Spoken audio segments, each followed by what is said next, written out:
सहज स्वीकारा के दूसरे भाग में बच्चों आज हम पढ़ेंगे जिसमें कवि कहते हैं, इसलिए कि तुमसे ही परिविच्छेदित आच्छादित रहने का रमणीय यह उजेला अब सहा नहीं जाता।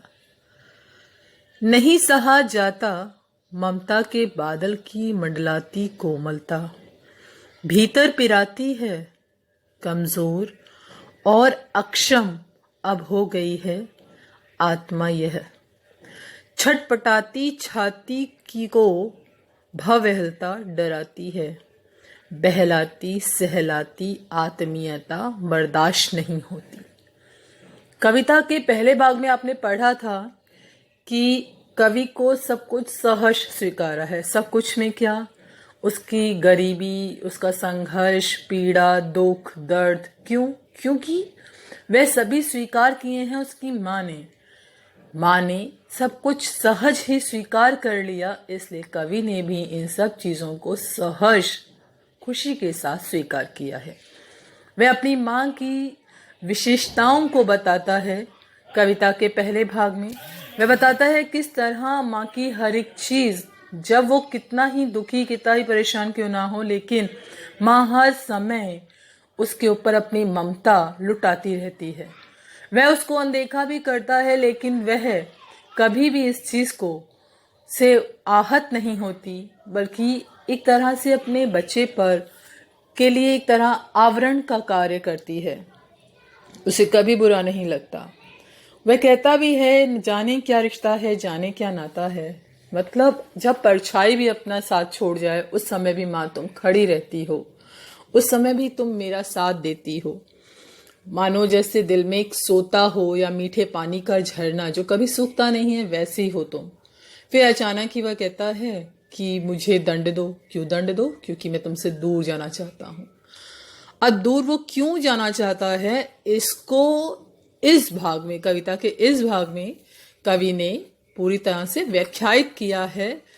उसे बताने का प्रयास करा है कि क्यों वो माँ से, जो इतनी ममतामयी माँ है, इतना प्यार लुटा रही है, जो हर समय उसके लिए एक अवलंबन बनी है, सहारा बनी है, उस माँ को छोड़कर वह क्यों जाना चाहता है।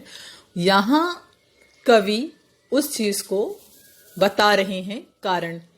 वो कहते हैं, इसलिए मैं तुमसे दूर जाना चाहता हूँ। क्यों?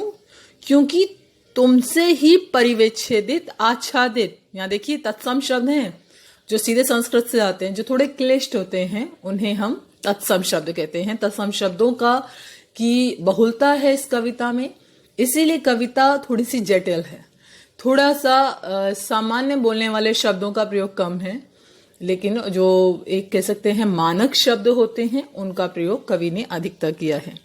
वे कहते तुमसे ही परिविच्छेदित आच्छादित, मतलब तुमसे ही पूरी तरह से कवर, एक तुमने ही चारों तरफ से उसका एक आवरण बना रखा। आच्छादित, जैसे बादल आच्छादित होते हैं आसमान में तो हमें सूर्य चंद्रमा कुछ नहीं दिखता, वही आच्छादित है मेरे मन मस्तिष्क पर तुम्हारी वह ममता। परिविच्छेदित मतलब एक तरह से, पूरी तरह से तुमने कवच निर्मित कर लिया अपनी ममता का मेरे चारों ओर। रहने का रमणीय, रमणीय मतलब बहुत खूबसूरत सा। उजेला, उजेला एक लोक शब्द, वैसे उजाला बोलते हैं ना, यहाँ उजेला मतलब तुम्हारा वो जो प्यारा सा ममता का प्यार भरा एक जो कवच है, वह उसका उजाला मुझसे सहा नहीं जाता। क्यों नहीं सहा जाता?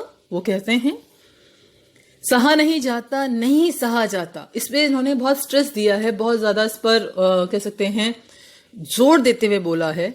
ममता के बादल की मंडलाती कोमलता, तुम्हारी जो ममता है उसका जो बादलों की एक मंडलाती कोमलता ना, इतना मतलब कोमल सा जो भाव है वो क्या कर रहा है, भीतर पिराती है, अंदर ही अंदर न जाने क्यों कमजोर और अक्षम अब हो गई है आत्मा। मेरी आत्मा कमजोर होती जा रही है माँ, क्योंकि मुझे लगता है कि कहीं कोई दिक्कत आएगी, कहीं कोई समस्या आएगी, तुम आ जाओगी। मैं उन समस्याओं को झेलने के लिए तैयार नहीं हो पा रहा। क्या होगा जब तुम मेरे साथ नहीं होगी, तब मैं किसको ढूंढूंगा। इसलिए माँ के रहते रहते वह अपने आप को इतना सक्षम बनाना चाह रहा है कि सब समस्याओं को वो खुद झेल सके।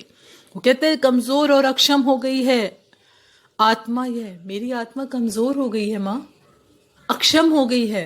सक्षम होता है जो सब चीजों को झेल सके, अक्षम मतलब जो हर चीज से बचने का प्रयास करता है, जो भय जिसे रहता है, जिसमें क्षमता नहीं होती किसी चीज को का सामना करने की। छटपटाती छाती को भव्यहलता डराती है। मेरे अंदर एक अजीब सी घबराहट रहती है।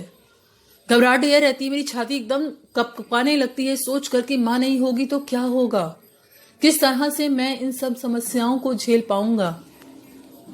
बहलाती सहलाती आत्मीयता अब बर्दाश्त नहीं होती। वो कहता है कि जो तुम्हारा हर चीज को, जब कोई समस्या आती, कोई बात नहीं, सब ठीक हो जाएगा, हर एक समय अब अच्छा समय आएगा, इस तरह से तुम जो हर समय मेरे अंदर कुछ किसी तरह से सामना करने की जो चीज होती है उसको, या मेरे अंदर के क्रोध को या मेरे हताशा को तुम अपने प्यार से, ममता से ठीक कर देती हो ना, अब वो चीज मुझसे बर्दाश्त नहीं होती। ऐसा लगता है कि मैं बिल्कुल कमजोर हो गया हूं, माँ के बिना मैं अपंग हूं, मैं कुछ भी करने की क्षमता नहीं रख पा रहा। ये चीज वो बताने का प्रयास यहां कवि कर रहे हैं कि इसलिए ये है कारण माँ कि मैं तुमसे दूर जाना चाहता हूं, और दूर जाना चाहता हूं, इतनी मतलब पवित्र प्रेम को छोड़कर दूर जाना चाहता हूं, इसलिए मुझे दंड दो, इसलिए मुझे पाताली अंधेरे में फेंक दो, और ऐसी जगह जहां कोई उजाले की उम्मीद ना हो। ठीक है, मेरे ख्याल से आज हम इतना ही कर लें, क्योंकि मैंने कवर तो दोनों ही स्ट्रेंजा किए थे, लेकिन मुझे लगता है आज हम इतना ही कर लें जिससे तुम्हें अच्छे से समझ आ जाए। अगला वाला भाग हम कल करेंगे, फिर आज हम गूगल मीट में इसको क्लियर भी कर लेंगे। तो बच्चे आज हम इतना ही कर लें, और आप लोग बहुत ध्यान से इसको समझना, कि कविता बहुत ही ज्यादा रोचक है, रोचक भी है, और साथ ही ऐसा लगता है हमारे ही जीवन से जुड़ी हुई है। जब आप लोग स्कूल की, आपस की किसी समस्या से जूझते होगे, आपकी माँ, पापा से पहले सबसे पहले माँ आती है। माँ आके अपने बच्चे को, जैसे इसका मुंह थोड़ा सा भी लगता है कि उदास है, वो परेशान है, सबसे पहले आके वो समझाने का या पूछने का प्रयास करती है, और तुरंत ही उसका अपने ममता के मलहम से उसे ठीक कर देती है। लेकिन कई बार लगता है कि नहीं, आप नहीं समझते हमारी समस्याओं को, थोड़ा दूर हो जाओ, छोड़ दो हमें। हम इस तरह की बात उनसे कहते हैं, क्योंकि हमें लगता है जैसे हम कुछ चीजों को खुद झेलना चाहते हैं, और माँ उस चीज को, समस्या का समाधान नहीं कर पाएगी, लेकिन वो परेशान ना हो, इसलिए हम उन्हें उन सब चीजों से दूर रहने की बात करते हैं। तो यही, और यहाँ कवि पुरुष है, हमारे समाज में पुरुषवादी सत्ता है, उन्हें, उनका एक अहम अलग होता है। उन्हें लगता है कि हाँ नहीं, मैं अपने आप झेल सकता हूं, मुझे जरूरत नहीं है किसी की, आप दूर रहो, कहते हैं ना, वही चीज को यहाँ बताने का प्रयास भी किया है। ठीक है, तो आप लोग इसे अच्छे से सुन लेना, समझ लेना, उसके बाद हम आगे बढ़ेंगे। अगर कोई समस्या हो तो अपनी समस्या गूगल क्लासरूम में डाल देना, क्योंकि मैं ये लिंक गूगल क्लासरूम में भेजूंगी। धन्यवाद।